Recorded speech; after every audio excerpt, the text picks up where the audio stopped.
Principle of inheritance and variation के chapter में एक टॉपिक जो रह गया था उसको मैं इंक्लूड कर रहा हूँ।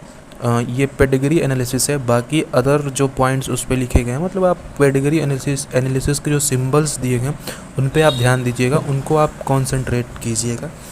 तो इसमें जैसे एक ये देखिए, ये जो इस स्क्वायर मतलब एक टाइप का बना है, वो मतलब ये सिंबल्स क्या क्या रिप्रेजेंट करते हैं पेडिग्री एनालिसिस से। कभी कभी ये सिंपल के बेसिस पे ही क्वेश्चन पूछे जा सकते हैं कि मतलब ये किस ऑप्शन मतलब ये एग्जामिनेशन में आपको एक सिंबल ये बना के दे देगा और पूछ देगा कि ये किसको डिनोट करता है, कि मेल फीमेल या किसको ये डिनोट करता है। तो आपको जैसे करेक्ट ऑप्शन जो है इसका आपको लगाना पड़ेगा मेल। तो ये जो इस टाइप के जो सिंबल आप देख रहे हैं, ये राउंडेड, ये जो रिप्रेजेंट करता है ये मेल को रिप्रेजेंट करता है। ये जो राउंड शेप है, राउंड गोले का, ये जो है ये फीमेल को, पेडिग्री एनालिसिस में ये फीमेल को रिप्रेजेंट करता है या करती, मतलब करता है एक तरीके से आप कह सकते हैं। ठीक, अब ये देखिए, ये एक ट्रायंगुलर कुछ इस टाइप का है।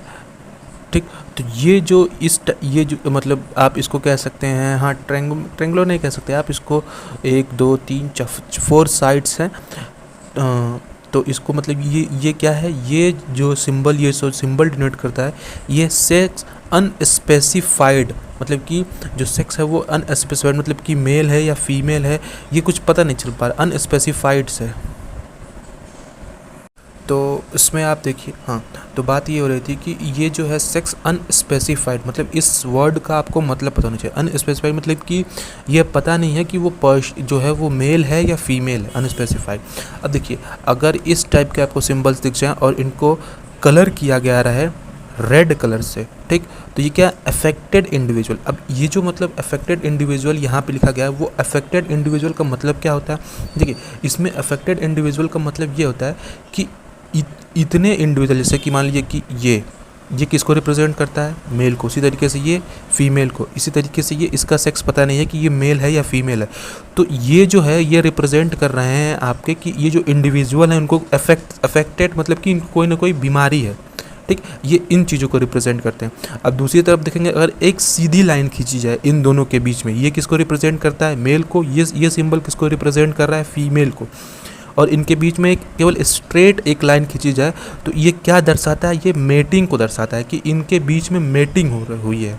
ठीक, अब देखो, अब नेक्स्ट अगर हम नेक्स्ट पे देखेंगे तो ये देखिए, ये एक आपका स्क्वायर टाइप में, मतलब एक, हाँ, स्क्वायर आप कह सकते हैं या एक 4 साइडेड में, और ये राउंड साइड में अगर डबल लाइन खींची जाए, यहाँ पे देखिए 2 लाइन खींची गई, एक ऊपर वाली एक नीचे वाली, तो मेटिंग बिटवीन रिलेटिव, ये रिलेटिव के बीच में मेटिंग हुई है, मतलब मैरिज आप कह सकते हैं, मेटिंग जो हो रही है वो रिलेटिव है आपस में।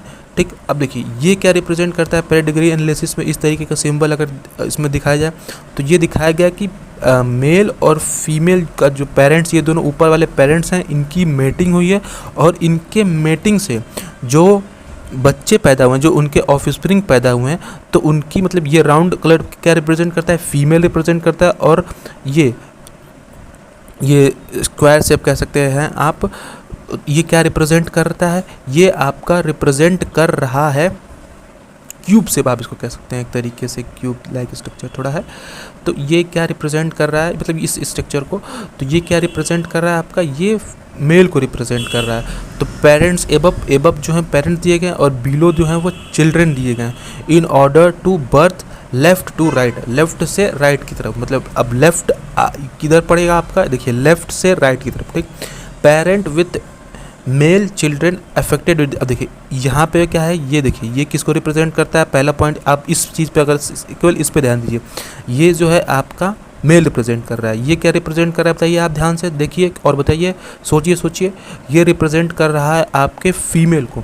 अब इन दोनों के बीच में क्या हो गया, मेटिंग हो गया। ठीक, मेटिंग होने से ये क्या हो रहा है, जो बच्चा पैदा हुआ है ये मेल पैदा हुआ है, तो ये मेल बच्चा जो पैदा हुआ उसको बीमारी है, वो अफेक्टेड है, वो डिजीज़ उसको है।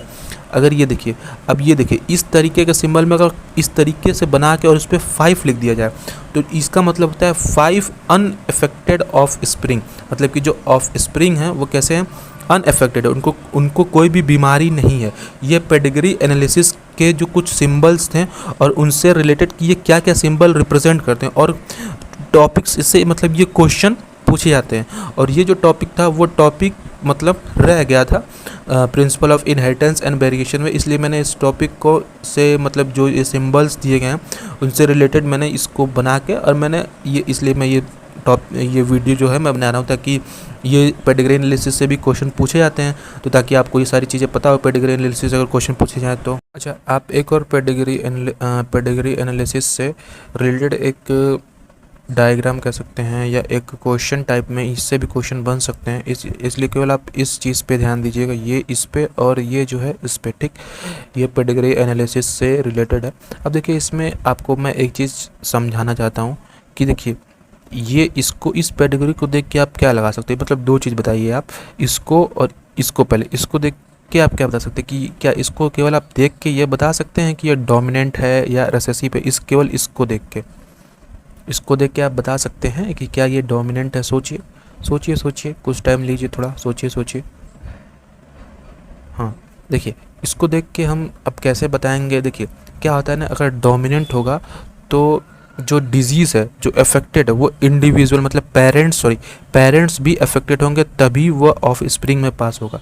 मतलब पेरेंट अफेक्टेड है तो डोमिनेंट है, तो पेरेंट्स अफेक्टेड रहेंगे तो ही वह ऑफ स्प्रिंग में पास होगा। तो इससे हमें ये पता चल जाएगा कि हाँ ये मतलब डोमिनेंट है। रेसेसिव कैसे पता लगाएंगे कि देखिए, इसमें क्या है कि इसमें पेरेंट्स अफेक्टेड ही नहीं, पेरेंट्स को बीमारी ही नहीं है, पेरेंट डिजीज़ ही नहीं है, लेकिन जो और मतलब इंडिविजुअल्स हैं, मतलब जो उनके ऑफ स्प्रिंग है, जो उनके बच्चे हैं, उनमें देखने को ये डिजीज़ देखने को मिल रही है। इसमें भी देखेंगे इनकी और इनकी मेटिंग हुई है तो ये अनअफेक्टेड है, बट इसमें देखिए इसको डिजीज़ क्या होगी, मिल गए। तो यही देखिए, ये पहला क्या रिप्रेजेंट करता है, autosomal dominant trait. Autosomal dominant trait पहला रिप्रेजेंट करता है और दूसरा रिप्रेजेंट करता है ऑटोजोमल रेसेसिव ट्रेट। और ये क्या है, मायोटोनिक डिस्ट्रॉफी है।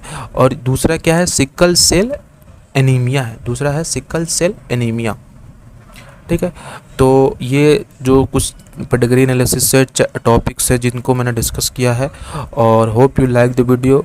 If you like then please like and then subscribe to my channel, and please share to those students who needed this, because it is a short revision video.